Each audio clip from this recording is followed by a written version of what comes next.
So I just posted a picture of me from 10 years ago, and I'm about 60 pounds heavier in the photo.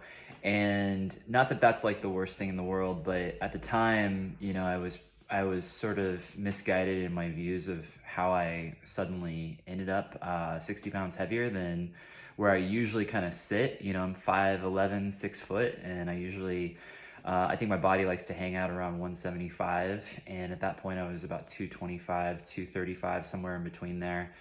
And I posted about the fact that the things that I thought regarding how I gained the 60 pounds were not exactly the reasons for why I actually did. I just had some sort of misguided views on fat loss and weight loss and just being healthy in general and making healthy decisions and eating healthy foods. And I think that's why I struggled in the beginning, and why a lot of people struggle in the beginning, because they tend to have sort of this misguided uh, or just, a collection of ideas and perceptions around how you gain weight versus how you successfully and sustainably lose body fat. And I was thinking, it's kind of like if you have a car and you're convinced that the starter's bad, but it really is something completely different. Well, if you fix the starter, or if you try to start messing with, a portion of your car that really has nothing to do with what the actual problem is, you're never really going to find the solution. And I think that's what a lot of people kind of do with the methods in which to lose weight. So a lot of times people just assume automatically, I've got to cut out carbs, or I've got to cut out gluten, or I've got to cut out sugar, or I've got to, cut whatever.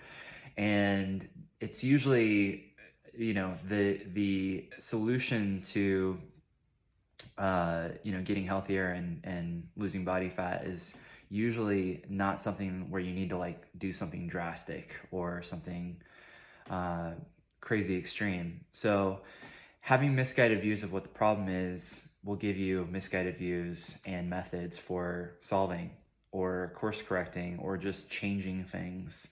So that's where it really helps to get sort of an outside perspective or an objective view. It doesn't even necessarily need to be like, from me, it could just be like reading a book, or just,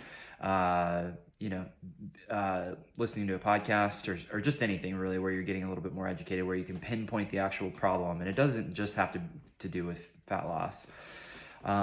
So the point of the post really, and the point of this video is, if you can't really pinpoint what the problem is, you can't necessarily course correct and fix the problem. So in order to have a good general sense of how to fix or course correct, you have to have a good view of what the problem is, and you have to identify what that is and what caused that. That way you can reverse engineer it and hopefully change things for the better. So if you're struggling with fat loss, I know quarantine is kind of over now and people are getting back into the swing of things. I know a lot of my friends have gained a little bit of weight over the time, just during COVID. I think that's natural and to be expected. But if you need some help with that, just have any questions at all, some easy hacks, or you need some easy suggestions regarding that stuff, hit me up. I'd love to have a conversation with you. I love talking about this stuff, and I hope you have a great day.